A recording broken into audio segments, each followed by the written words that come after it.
Hey, what is up, everybody? And welcome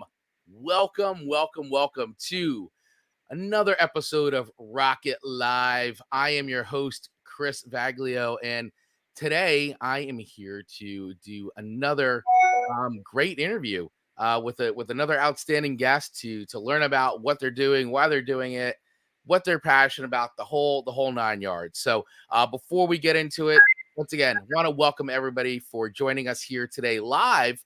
If you're watching us live, you may be watching us here on LinkedIn or YouTube or Facebook. So feel free to throw any comments into the chat, or if you have any questions as we go here.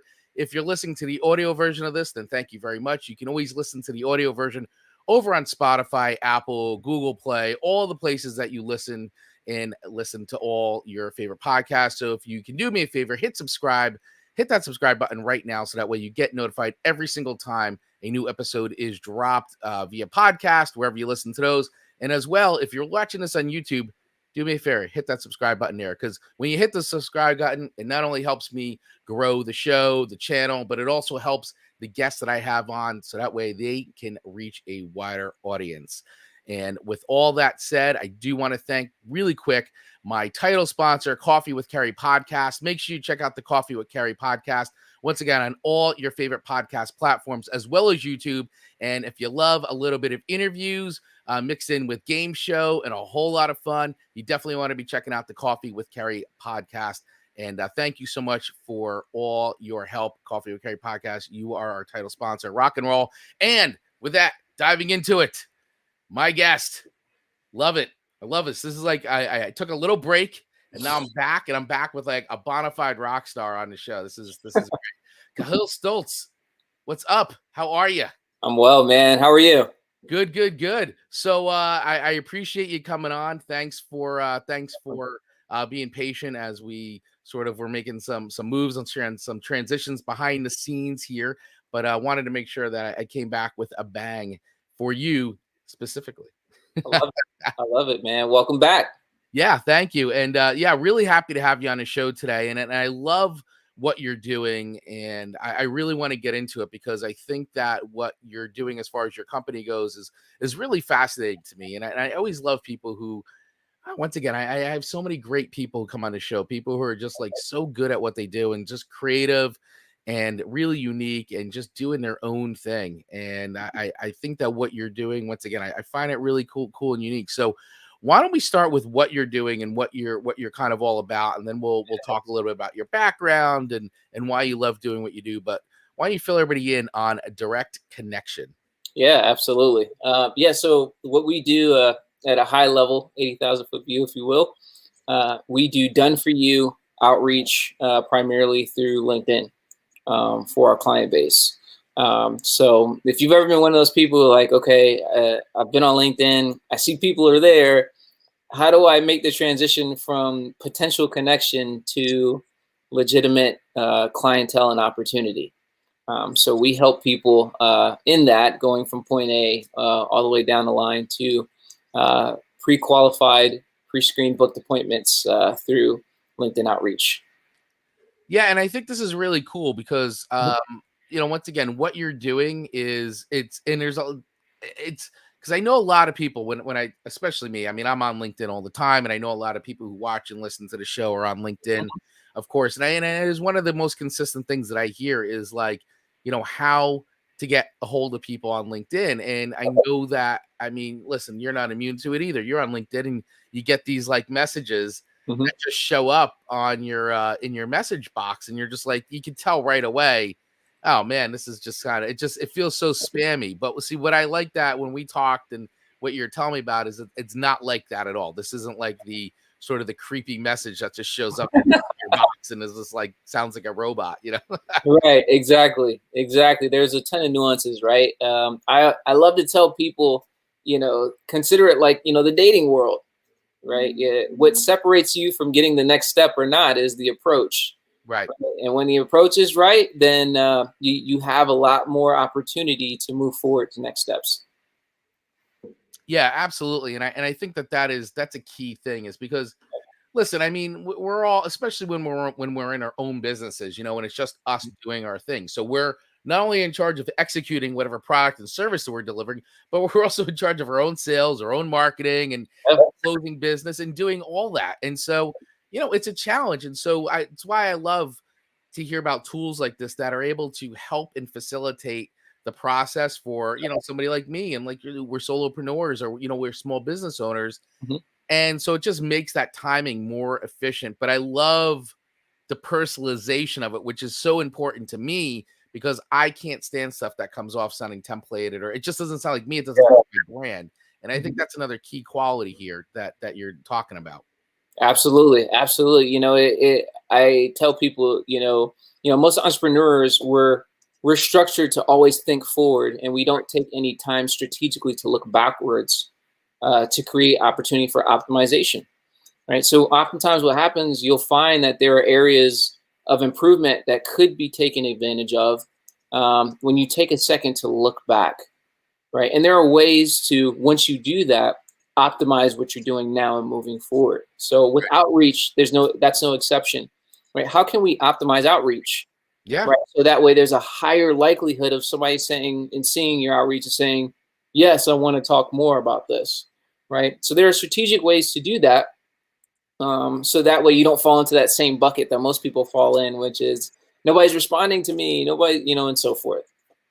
Yeah, and I think that that's another. I like how you said that too, because optimization, I think, is a word that when people hear it, like, it sounds scary to them. It sounds cold and tactile. It's just not, and the thing is like, but the word optimization doesn't mean like this cold, sterile thing. Like, literally, optimization is like, this is a good thing. I mean, you want to optimize aspects of what you're doing, because it just means that, and from a business standpoint, like, being able to optimize and run things efficiently doesn't mean that it's done without, a level of personalization, or that it's not it's just so off brand for you. Like, because there's a way to combine both of them.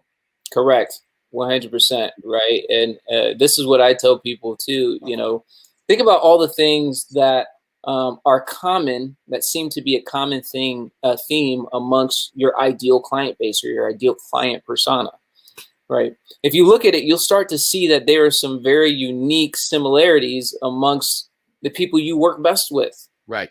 Right. So why not replicate that within your outreach moving forward? I was having a conversation this past week, and after doing some review, I found an interesting commonality. It seems that from certain outreach that we do, it seems like there are 5 states for some reason that seem to have a higher likelihood of responding and connecting to our outreach than than the remaining 45 or so states, which is very interesting and quirky, it seems. But once we made a switch to specifically focus certain marketing based on those states, the outreach and the responses began to convert several times higher just from that minor change.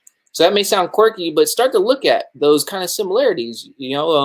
What's the type of persona of the person that seems to always respond to you in various forms of your outreach, and incorporate that moving forward. Right. And I think it's important. I mean, it's what you tell any business owner, right? You gotta have focus, right? Who do you want to do business with? So there's that. It's like, who is the dream client, right? Who do you specifically want to be doing more business with? And then now that you know who you want to be doing business with, then it's just optimizing. Like, really, it's just targeted and focused. It's just understanding that, like, so if you have a message that needs to be put out there, who is it being put out there to? And so that's really all we're saying at the end of the day. And so that's why I love tools like this, because it really helps to be able to do that. And there's so many tools out there. And I think that's the other thing too, is that, most business owners, most, entrepreneurs, anybody who's doing your thing, is very overwhelmed by the immense amount of tools that are out there. So it becomes like, oh, here's another tool. Here's another piece of software. Here's something else that's going to help me make sales. Right. And the thing is, you have created that's in the mix. But there is, to me, like, when I look at it and see sort of how it's working, like, it's not just, to me, it's not the same old, same old. I mean, that's how it comes across to me. Yeah, absolutely. Here's for all the listeners out there, if you're trying to decide how to improve or optimize, or what tools, quote unquote, to use, here's a key thing you want to, keep in mind. There's a component where you're looking at the tactical level of what you're doing to reach whatever goal or fix whatever problem you're trying to fix within your operations. But then there's the strategic component, right, of what you're doing. For example, if I have a leak in my house, right, yeah, I would much rather have a plumber come with his tools than someone just hand me a wrench. Right. At the end of the day, right? There's a strategic component that comes along with the wrench that's preferable than just having the wrench at the end of the day. It's so true. It's so true. So I want to talk a little bit about you in your background, Yeah. and sort of like where, how did you get started into things? I mean, what was the moment for you where you were like, man, I really want to be doing my own thing. I want to be doing my own business. I can do anything I want, but I'm gonna be crazy. I'm gonna start my own business. Right. So funny story. If you had to ask my family, they probably said that moment happened the day I was born. We wanted to do my own thing, but in terms of later on, so I started out in the logistics industry, right? And I was cold calling 150 calls a day for 4 years straight to build a book of business. And in my logical mind, I was one of the top performers out of 100 sales reps. I was top 3, right, in the office, but in my logical mind, I came to the conclusion that there's got to be a better way than doing this. How can I scale and grow without the repetitiveness, if you will, of this task? Albeit I was great at it. Eventually became a sales trainer and so forth in the organization and other organizations as well. But my thought process was, look, how can I optimize, again, what I'm doing? How can I get more out of the same hours in a day? Yeah. Right? So that kind of birthed two things, moving forward from there. Not only how can I optimize outreach, right, through different channels, right, but it also started to trigger the other component of what we do at DirectKonnection is who's the most ideal person to reach out to. And here's the irony. It's not necessarily your end user client. Oftentimes it could be a strategic partner that already works with your end user client. So those are kind of the two, veins, if you will, that were at play throughout my corporate experiences and career that got to the point where you couple that with a growing family and so forth. And I'm like, look, right, I want to build something for myself that's lasting. I can leave, for my children who are, I have 3 boys. They're like their dad. So yeah, so that's kind of what led to it. So it got to the point where I said, hey, look, I want to build something that I have more creative control. Me personally, I feel as though I operate more effectively in creative environments. right. So I feel as though I excel there at more than I, do in what might be considered standardized environments, or mundane ones, if you will. So Right. that was the springboard that led to it. Nice. And so particularly this business, right? Getting involved with DirectKonnection and starting this. I mean, where, why this? What drew you into creating this business? Yeah. So basically the thought process was, look, I have a variety of skill sets and expertise, which more of those come out on the consulting side of what I do outside of DirectKonnection. But the first thing I thought of was, okay, what's a marketable, repeatable skill that I could put out there in the marketplace? Now that goes into a deeper conversation on how, growth, right, overall for a company. But the main thing that most people think about when it comes to growth, typically speaking, the first thing they think of is I need more marketing. Right. That's the front end. Yeah. So that's kind of what led to me saying, okay, I'm going to put this expertise specifically out first, more than anything. So that's what kind of led to that thought process. Yeah. And I like that. I like how that's led to this. And so, I would then follow this up with, if you had to put a finger on it, like, what is it about doing all this that like really drives you, man? I mean, what makes you like, what gets that fire going for you when it comes to doing what you do? Yeah.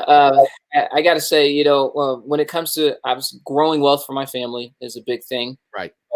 I love the ability to have control over what I do to a level. I wouldn't consider myself controlling, but I do love being able to have creative influence. Right. For how things work.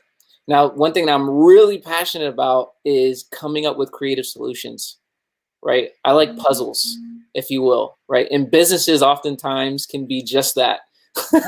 for a lot of their owners. It's always problem solving. Correct, right? So I love being able to get the most out of what's already there. Mhm. So if you think about it, with your business operations and so forth, there are probably multiple areas in the business where you could be getting 7, 10, even 15 times more out of what's already in operation just Right. by making simple tweaks. So that's what I get a lot of energy from, if you will, excitement when I can look at a business, both in the marketing side and the full scale consulting side, if you will, to say, look, you could be operating at 10, 15 times the efficiency just by making this change here, this small tweak there. So that's really exciting for me. Yeah, I love what you're saying there because I definitely get a rise out of that too, man. It keeps Yeah. me going, like, when you're able to like help somebody and look at those little nuances, right? That are Yeah. it's just the small dialing of like whatever it is. It could be languaging, it could be Yes. activities and routine or habits, and just how you can sort of do this and do that, and then how it just makes a big difference for somebody in whatever it is they're doing. I mean, it doesn't Yeah. necessarily even have to be business related. It's just, even in their personal lives. Like I Correct. I absolutely love that, and I think that, and which is, probably really the reason why I went into coaching in the first place was Yeah. because it's like, I love helping people, and if I can help them make that difference, then mission accomplished. That's what I'm trying to do. But and I think from what you're doing too, from a standpoint of everything you're saying and the business that you've created, direct connection here, is that this product is helping people to Yes. connect and use LinkedIn better. And so I think that's another great thing I do want to talk about, Sure. is LinkedIn in general. Hmm. You've been around for a bit, you've been on LinkedIn for a while, and obviously we're seeing LinkedIn grow and evolve Yeah. before our eyes, man. I mean, even this, like doing this on LinkedIn Live, like, I've been on LinkedIn Live about a year now, and I'm glad they finally got that. But it's been amazing to see how they've transitioned, how they've grown, how they've tried to keep up. I mean, I've been on LinkedIn since it was basically a resume site. It wasn't even Yeah. any of this stuff.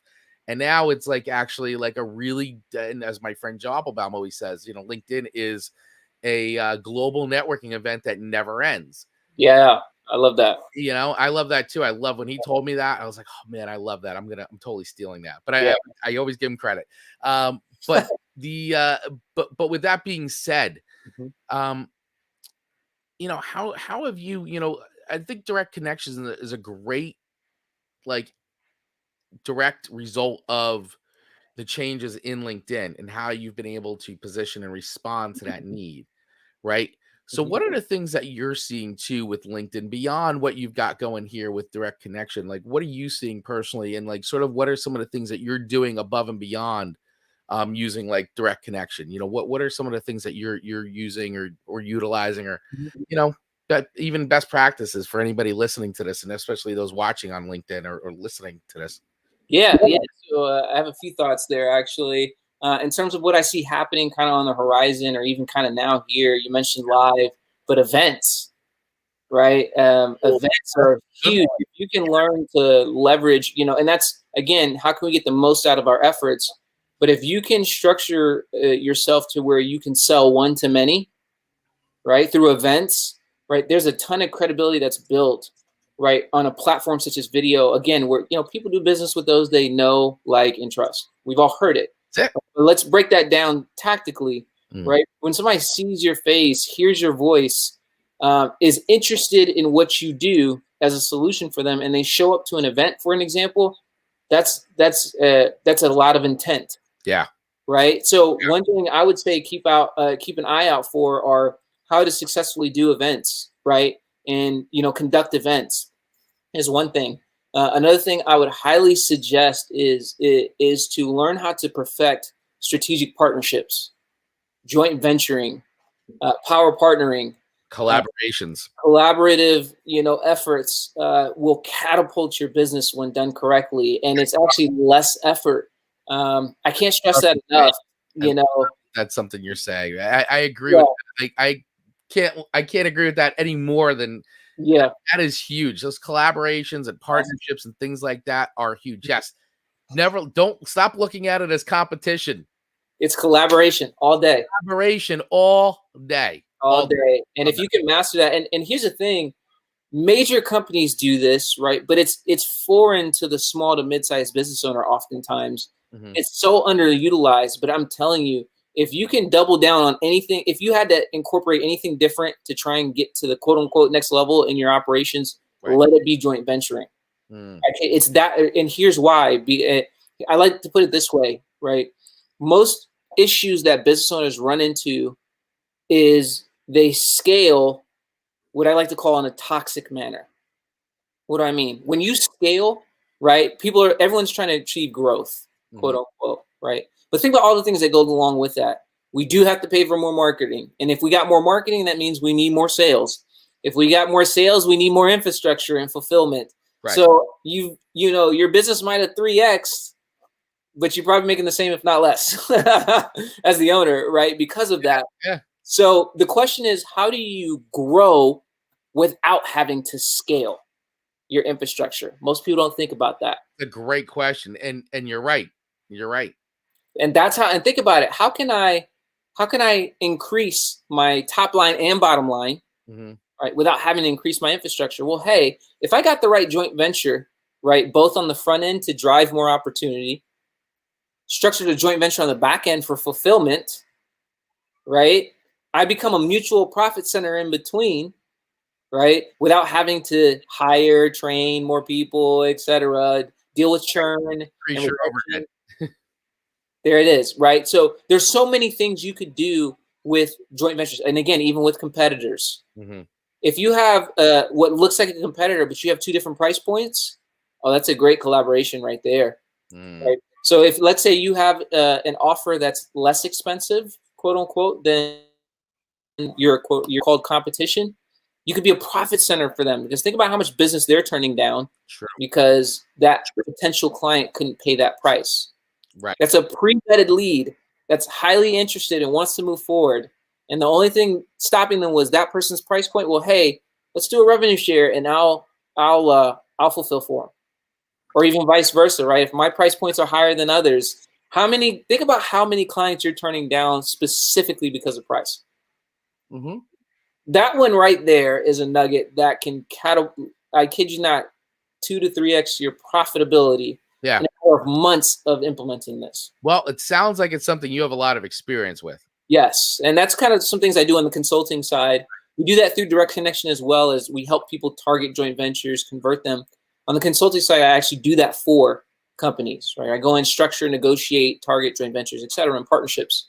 But yes, when I was in the logistics space, that's one of the primary ways I grew my book of business, was targeting what looked like competitors and creating collaborative agreements Right. to work with them. So Yeah, and I think that's it's very interesting because I don't think that's something you hear a lot of people often yeah, talk about is that joint venture. And the thing is, it is, and obviously you have to do it with trusted people. So always, Mhm. first and foremost, everybody listening and watching, do your due diligence. Make sure that the Yeah, person that you're talking to, if you've just met them recently, hey, great, but definitely do your due diligence. Make sure they are who they say they are. Get some references, things like that. Do the groundwork, because yeah, I'm sure, as you could say, that, hey, if you don't do the groundwork, you got nobody else to blame but yourself at the end of the day, right. for not doing the work. I mean, you still have to do the work. But I love that idea, because like you said, it's a great way to scale and grow your business without necessarily increasing your overhead and Yeah, bringing in management and creating a ton of new systems and blah blah blah blah blah, blah. And then you're just layering, and now, and of course, where does that get passed along? Well, it gets passed along to the consumer, or whoever right. you're doing business with, the client. Exactly. And, they may not want to pay that much of a price hike because you've chosen to do this and do that. So, yeah, I think it's a great way to look at it. And I think that sometimes people don't think about that as an option on the table for them Yeah, when it comes to growing their business, without necessarily, like, doing the whole, I gotta hire this and this, and this person, yeah, and this person. So I think for certain businesses, it makes a lot of sense. It makes a lot of sense. Yeah, yeah. I mean, I can't think of an industry it wouldn't work for. Yeah. I mean, think about all of these different areas, right? What are the other things that your ideal client is buying before they do business with you, while they're doing business, after they're doing business with you, right?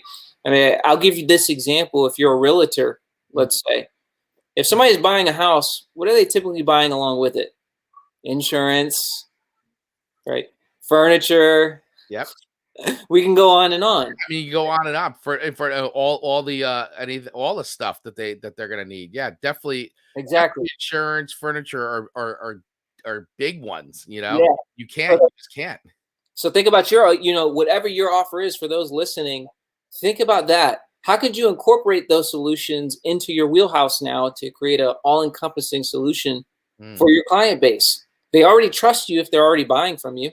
They're already doing business with you. so true. The best person to do business with is somebody already buying. Yep. Yeah. That's the simplest. That's the simplest solution right there for everybody's like, I don't know how to do this and I can't get more business in it. It's like, hold on. Before you think this big, why don't you bring it back to the simplest common denominator, which is do business with the people that are already buying from you. Think about it. They've already handed over their credit card. Yeah. they're they're already an acquired client, so Right. that expense has already been paid. Right? New business is actually more expensive. Way more expensive to get. I mean, and we're not necessarily saying here don't go after new business, but also you Have an spend so much all-encompassing solution. time, right? You spend so much time acquiring clients, and when you have them and it's great, and they like you, they trust you, they're in your ecosystem, Yes. and so many people blow by that. Mm-hmm.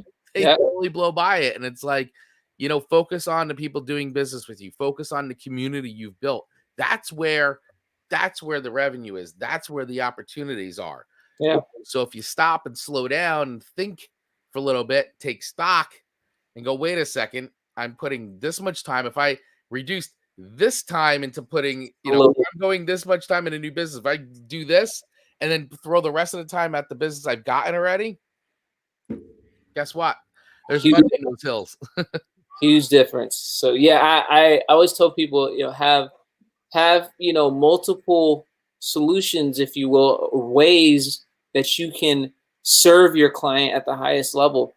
Because again, I mean, let's just be frank. They're not just buying from you at the end of the day, and that's it. Typically, there's multiple solutions that could be facilitated around that, along with getting new business, bringing people into your ecosystem. If you can find ways to not only get new clients, but Right. remonetize current clients, it's going to make a huge impact on your business. So, yeah, those are just a couple ways that I would suggest. Even thinking about how you could best utilize LinkedIn outreach, right? Utilize LinkedIn outreach for people who can fill those gaps, right? In terms of being additional solutions in your wheelhouse is a great way to utilize it.